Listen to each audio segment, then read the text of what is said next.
आज की क्लास में 30 सटीक ऐसे फॉर्मूले कराऊंगी। 30 का मतलब 30 होता है वैसे, है ना। तो 30 ऐसे फॉर्मूला कराऊंगी आपको जो अंग्रेजी आपका बोलना यानी कि फ्रेम जब करोगे अंग्रेजी वाक्यों को ना, तो बहुत बहुत आसान हो जाएगा आपके लिए। तो बिना किसी देरी के फॉर्मूला को शुरू करते हैं। 30 फॉर्मूलाज कराऊंगी, तो पूरी क्लास को देखिएगा। और ये 30 के 30 फॉर्मूलाज अगर आपने याद कर लिए और इनको बनाना सीख लिया इनसे वाक्य, तो फिर आप खुद भी खुद को अंग्रेजी बोलने से नहीं रोक पाओगे। चलो शुरू करते हैं। सबसे पहले एग्जाम्पल समझ लो कि क्या बात कर रही हूं। रोहन आलसी था, है ना, इस तरीके का वाक्य है, रोहन आलसी था। तो ये वाक्य में ऐसा क्या आपको पहचानना है जिसको देख करके आप ये डिसाइड कर सकते हो कि इसकी अंग्रेजी क्या होगी। अब रोहन की अंग्रेजी क्या होगी ये मुझे बताओ। रोहन की अंग्रेजी रोहन होगी ना, अलग थोड़ी होगी, नाम तो नाम है भाई, तो वो तो सॉर्टेड है। अब क्या करें, है ना, अब क्या करें। तो वाक्य के अंत में था का इस्तेमाल हो रहा है, ये आपको ध्यान देना है। और था जब भी वाक्य के अंत में इस्तेमाल हो तो वॉज प्लस अदर वर्ड्स का यूज होता है। ठीक है, ये वाला फॉर्मूला है, ये आपको याद रखना है। कैसे बनाएंगे। रोहन आलसी था, इसको कुछ मत करिए, बस थोड़ा सा आपको जगह का फेर फेर करना है। रोहन जो है वो अपनी जगह पर रह जाएगा, था जो है वो बीच में ले आइए, आलसी को पीछे लेके चले जाइए। ठीक है, ऐसे भी आलस बुरी बला है तो उसको पीछे लेके चले जाइए। और अब इसको ट्रांसलेट करिए। तो रोहन की जगह पर रोहन, था के लिए क्या यूज हो रहा है, वॉज, तो वॉज का यूज हो गया। और अदर वर्ड्स, ये दोनों मिल गया ना, तो जो भी बचा वो अदर वर्ड्स है। तो आलसी यानी कि लेजी, अब वो आपको पता होना चाहिए कि आलसी की अंग्रेजी लेजी होती है। तो रोहन वॉज लेजी, कुछ इस तरीके से ये ट्रांसलेट हो जाएगा। ठीक है, हो गई बात खत्म। अब समझिए कि क्या देख करके क्या पहचानेंगे।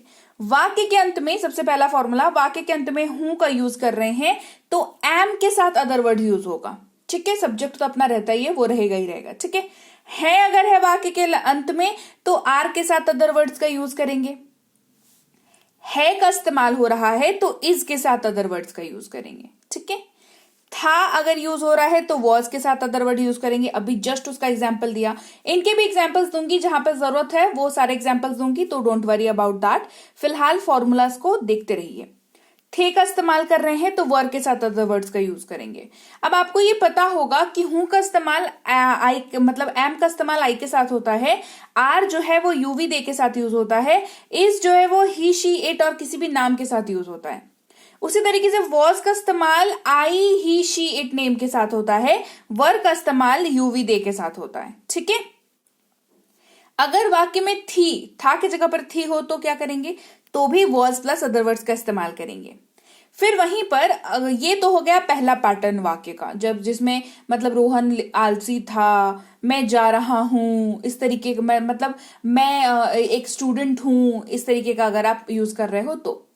अब दूसरे टाइप का वाक्य बात करते हैं, जहां पे हम लोग बात करते हैं कि मैं खाता हूं, वो खाता है, वे लोग जाते हैं, इस तरीके का वाक्य जब यूज करते हैं तो यहां पर खेल शुरू होता है वर्ब का। और वर्ब का खेल अगर नहीं समझा तो वाक्य कभी नहीं बना पाओगे, चाहे कुछ भी पढ़ लो, है ना।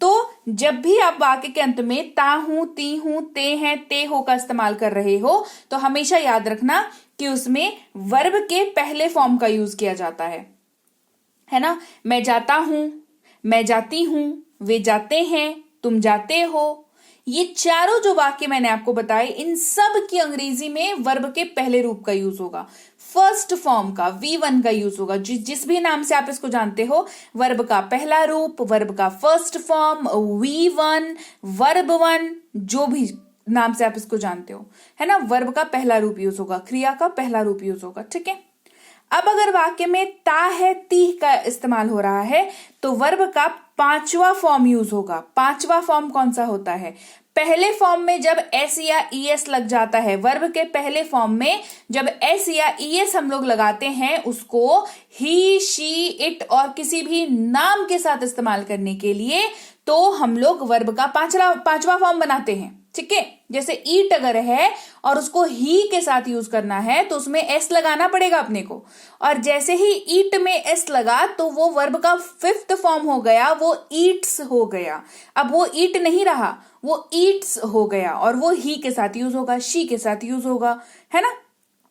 उसी जगह पर अगर गो यूज कर रहे हैं, गो तो वर्ब का पहला फॉर्म है, गो के साथ ईएस लगाते हैं तो वो V5 बन जाता है, गोज हो जाता है। ही गोज, शी गोज, वह जाती है, शी गोज, राइट। आ रही है बात समझ में? तो ता है ती है अगर वाक्य में यूज कर रहे हैं तो वर्ब का पांचवा फॉर्म यूज करेंगे। पांचवा फॉर्म क्या होता है वो मैंने बता दिया आपको, क्लियर।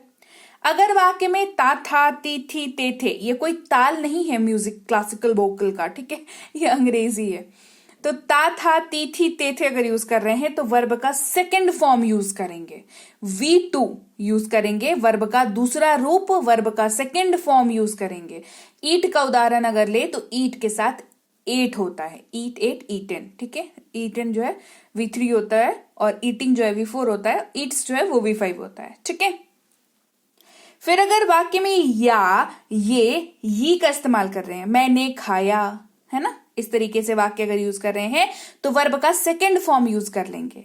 अगर वाक्य में ऊंगा, एंगे, एगी, एगा यूज कर रहे हैं, मैं जाऊंगा, वह जाएगा, वह खाएगी, दिख गया, ऊंगा, एंगा, एगी, एगा, राइट। अगर ऐसा यूज कर रहे हैं तो विल के साथ V1 यूज करेंगे, मतलब V1 यहां पर भी यूज करेंगे बट V1 के साथ यहां पर साथ V1 का कौन देगा, विल देगा। एक नया शब्द का इंट्रोडक्शन होगा आपको इस तरीके के वाक्यों में, जो कि लगाना कंपलसरी है इस तरीके के वाक्यों को इंग्लिश में कन्वर्ट करने के लिए, और वो शब्द है विल। आगे बढ़ेंगे, 12वां नंबर फॉर्मूला देखिए। अगर वाक्य में रहा हूं, रही हूं का यूज कर रहे हैं, कैसा वाक्य होता है, मैं जा रहा हूं, मैं खा रहा हूं, वह आ रही है, वह खा रही है, मैं खा रही हूं, है ना, भी हूं, मैं की बात कर रहे हैं, मैं खा रही हूं, मैं खा रहा हूं, तो एम प्लस V4 का यूज करेंगे। अब V4 क्या है, वर्ब का चौथा रूप, वर्ब का फोर्थ फॉर्म या V4, ये सारे नाम से इसको जाना जाता है, और ये वर्ब में ING लगने की वजह से होता है। अगर ईट है तो ईटिंग, प्ले है तो प्लेइंग, वॉक है तो वॉकिंग, इस तरीके से ING लग जाता है, ठीक है, V4 बन जाता है। जैसे ही ING उसके संपर्क में आया वो वर्ब क्या बन गया, वो V4 बन गया, ठीक। चलो, रहे हो, रहे हैं अगर इस्तेमाल कर रहे हैं तो R प्लस V4 यूज होगा, है ना। तुम जा रहे हो, वे जा रहे हैं। रहा है, रही है अगर इस्तेमाल कर रहे हैं तो इस के साथ V4 यूज करेंगे, क्लियर। अब रहा था, रही थी अगर इस्तेमाल हो रहा है तो वॉज के साथ V4, वहीं रहे थे का इस्तेमाल कर रहे हैं तो वर के साथ V4 का यूज करेंगे। अब was I he she it name के साथ यूज होगा और वर जो है यूवी दे के साथ यूज हो जाएगा, ठीक है। आगे बढ़ेंगे, अगर वाक्य में रहा होगा, रहे होंगे, रही होगी, रहा होगा, है ना, वह सो रहा होगा, मैं खा रही हूंगी, वो आ रहा होगा, इस तरीके का वाक्य जब यूज करते हैं उसकी इंग्लिश कन्वर्ट करते वक्त भी V4 यूज करते हैं, बट V4 का साथ देने के लिए यहां पर एक और नए प्राणी का इंट्रोडक्शन होता है, दैट इज विल बी, जो कि कंपलसरी है यूज करना, ठीक है। इस तरीके के वाक्यों में विल बी प्लस V4 का यूज करेंगे। अब अगला टाइप का वाक्य है, अगर वाक्य में चुका हूं, चुकी हूं या फिर या है का इस्तेमाल कर रहे हैं तो हैव के साथ V3 लगाएंगे, और याद रखेंगे कि हैव का यूज आई, यू, वी और दे के साथ होता है। वहीं पर चुके हैं, चुके हो, ये है का इस्तेमाल कर रहे हैं तो हैव के साथ V3 का लगाएंगे, इस्तेमाल करेंगे। वहीं चुका है, चुकी है, या है, ये है का इस्तेमाल कर रहे हैं तो हैज के साथ V3 लगाएंगे। हैज जो है वो क्या है, किसके साथ यूज होता है, ही, शी, इट और किसी भी नाम के साथ, ठीक है, उसके साथ V3 वाला यूज कर लेंगे हैज के साथ। चुका था, चुकी थी, या था, ये थी, चुके थे, चुकी थी, ये थे अगर यूज कर रहे हैं तो इन दोनों ही सूरतों में हैड प्लस V3 का यूज करेंगे। पास्ट हो गया तो हैड प्लस V3 यूज होगा। वहीं पर चुका होऊंगा, चुकी होंगी, या होगा यूज कर रहे हैं तो विल हैव प्लस V3 का यूज करेंगे। चुके होंगे, चुके हो गए, ये होंगे, again will have plus V3 का यूज करेंगे। चुका होगा, चुकी होगी, या होगा, ये होगी, again will have plus V3 का यूज करेंगे। मतलब ये वाला जो पैटर्न है, यहां पर एक नए शब्द की एंट्री होती है विल हैव, जिसके साथ V3 यूज होता है, ठीक है। चलो, अगर वाक्य में ता रहा हूं, ती रही हूं यूज कर रहे हैं तो हैव बीन प्लस V4।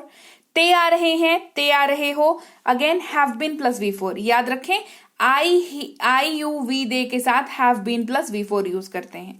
ता आ रहा है, ती आ रही है, has been plus V4। V4 याद है ना, V4 अभी बताया था, ठीक है। अब ता आ रहा था, ती आ रही थी, ते आ रहे थे, इन सबके साथ क्या यूज होगा, हैड बीन प्लस V4। ठीक है, पास्ट में है तो हैड दोनों की दो I you we they he she it और किसी भी नाम के साथ ये यूज हो जाएगा। तो ये 30 फॉर्मूलाज हैं जो आपको याद होने चाहिए। अगर ये आपको याद हुए तो अंग्रेजी में वाक्य ट्रांसलेट करना इतना स्पीड हो जाएगा कि आप खुद इमेजिन नहीं कर पाओगे कि आपका ब्रेन प्रोसेस कर रहा है ये सारी चीजों को।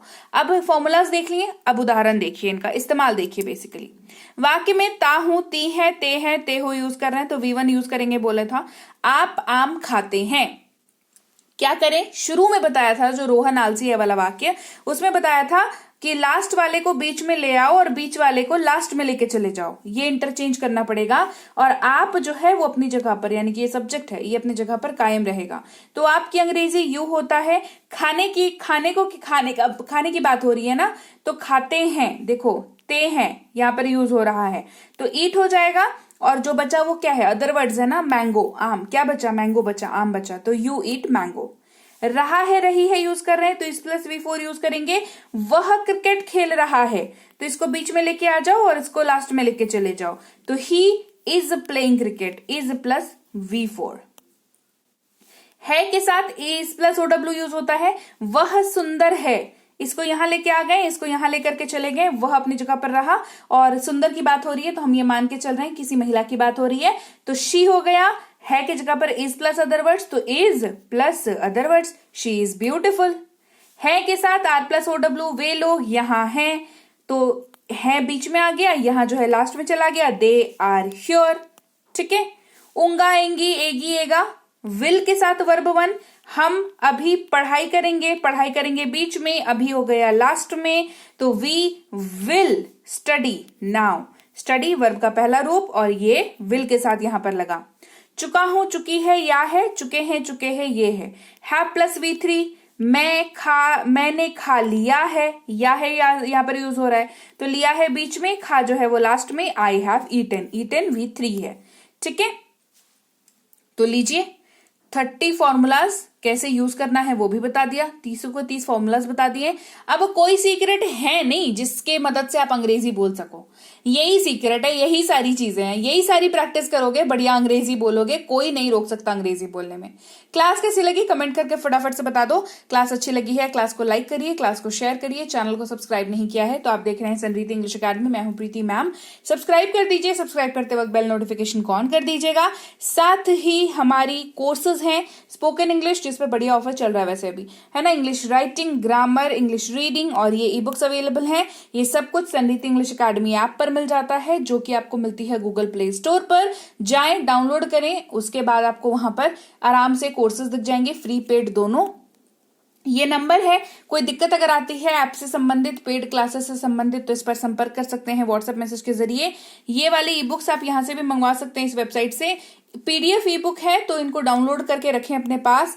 टेलीग्राम और व्हाट्सएप से जुड़े रहें, फेसबुक इंस्टाग्राम पर फॉलो करना ना भूलें। और मैं आपसे मिलूंगी आपकी अगली क्लास में। Till then thank you so much for watching, stay tuned to Sanriti English academy.